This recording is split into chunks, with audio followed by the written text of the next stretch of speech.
Good morning, students. In geography, our fourth lesson is going on, that is distribution of ocean and continents. And उसमें जो है काफ़ी सारे हमने topics complete कर लिए हैं. आज जो है हम टॉपिक स्टार्ट करने वाले हैं, दैट इज़ प्लेट बाउंड्रीज़. कल हमने प्लेट टेक्टोनिक्स के बारे में रीड किया था. आज हम रीड करेंगे प्लेट बाउंड्रीज़ के बारे में. 3 types of movements of lithospheric plates have been noticed, as a result of which plates are said to have 3 types of boundaries. मतलब 3 types of movements होती हैं किसकी? लिथोस्फेरिक प्लेट्स की. जिसे नोटिस किया गया है उसका रिज़ल्ट जो रहता है वो क्या रहता है कि यहाँ पर जो बाउंड्रीज़ हैं वो 3 टाइप्स की हो जाती हैं. ओके, इन प्लेट्स की जो बाउंड्रीज़ हैं वो 3 टाइप्स की आपको देखने को मिलेंगी. फर्स्ट जो है वो है divergent boundaries.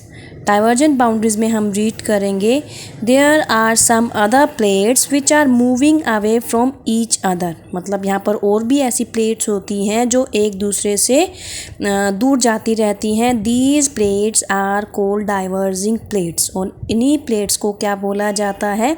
Diverging plates. And give rise to diverging boundaries. और इन्हीं की वजह से क्या बनती हैं? डाइवर्जिंग बाउंड्रीज़ जो हैं वो बनती हैं. The sides where the plates move away from each other are called spreading sides.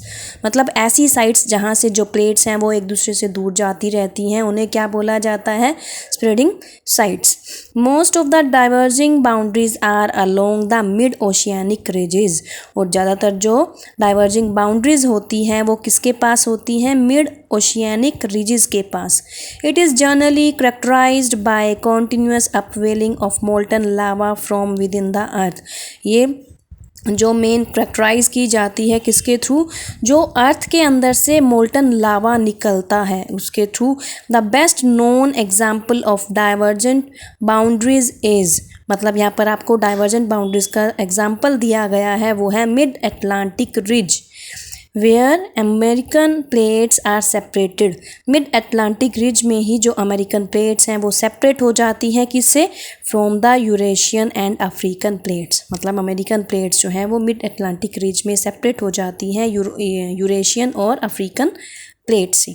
Okay, तो इसमें हमने डाइवर्जेंट बाउंड्रीज़ के बारे में रीड किया था. जो सेकंड है वो है convergent boundaries. First divergent boundaries and second convergent boundaries.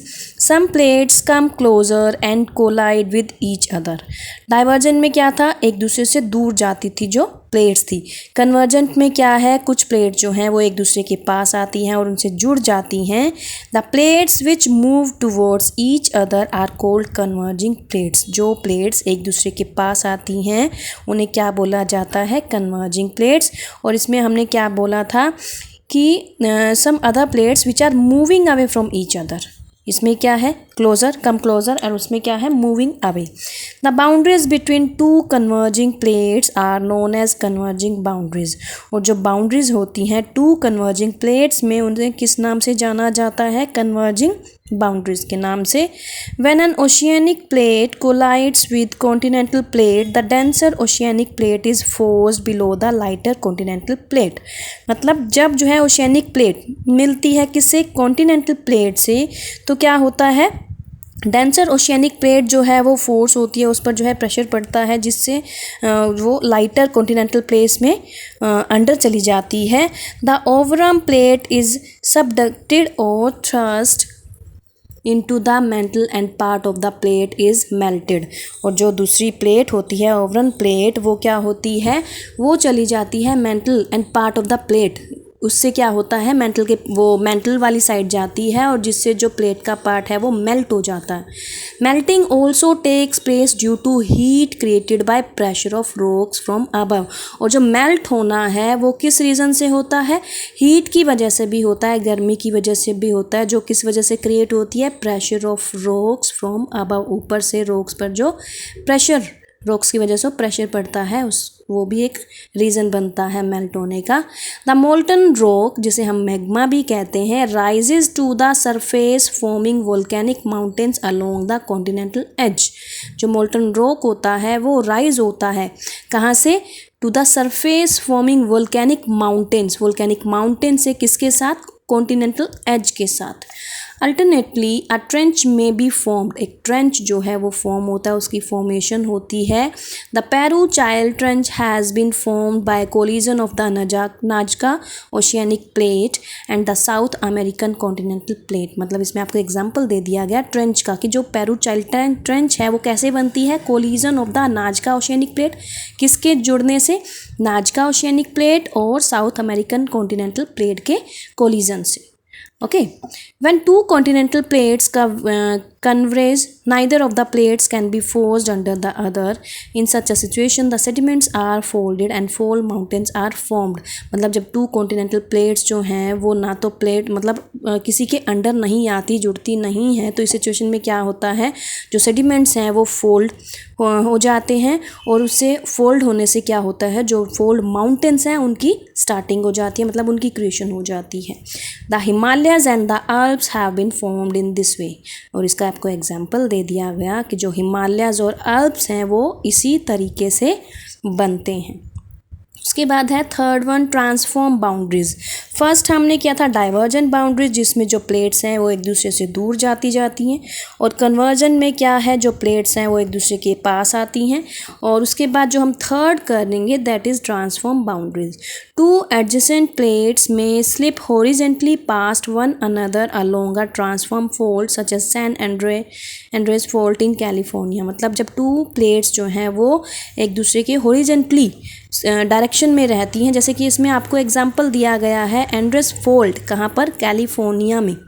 Okay, उसके बाद the boundaries along which such a movement of the plates takes place are called transform boundaries. और ऐसी प्लेट्स की जो बाउंड्रीज होती हैं उनको क्या बोला जाता है, transform boundaries. Such boundaries are characterised by numerous earthquakes. और ये जो बाउंड्रीज हैं वो करेक्टराइज होती हैं, उनमें जो मेन स्पेशलाइज होता है वो किससे होती हैं, वो अर्थक्वेक्स से होती हैं। Figure 4.5 shows major feature of plate tectonics and movement of plates. इसमें जो है फिगर 4.5 आपको शो किया गया है, जिसमें क्या है, diagrammatic presentation of main aspects of plate tectonics. यहाँ पर आपको 2 लेयर्स दे दी गई, एथनोस्फेयर, लिथोस्फेयर। यहाँ पर जो है ट्रांसफॉर्म फोल्ड बता दिया गया, कन्वर्जेंस जोन जो है ये बता दिया, मिड ओशियानिक रिज जो है ये बताया गया, ट्रेंच यहाँ पर आपको शो किया गया। ओके, जितना हमने रीड किया है वो इस डायग्राम के थ्रू आपको एक्सप्लेन किया गया है। क्लियर। उसके बाद है from the study of the above movements of the plates it is clear that most of the geological events including earthquakes and volcanoes occur near the edge of the plates. जितनी भी हमने ऊपर जो movements की study की है, plates के movements की स्टडी करने से ये क्लियर हुआ है कि जो जियोलॉजिकल इवेंट्स हैं उनमें इंक्लूड किया गया है अर्थक्वेक एंड वोल्केनोज को, जो कहाँ पर होते हैं, near the edge of the plates, plates के एज के पास।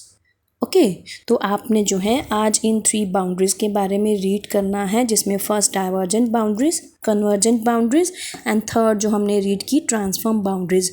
उसके बाद जो कल हम रीड करेंगे वो होगा causes of plate movement. Okay okay बेटा, हैव अ नाइस डे।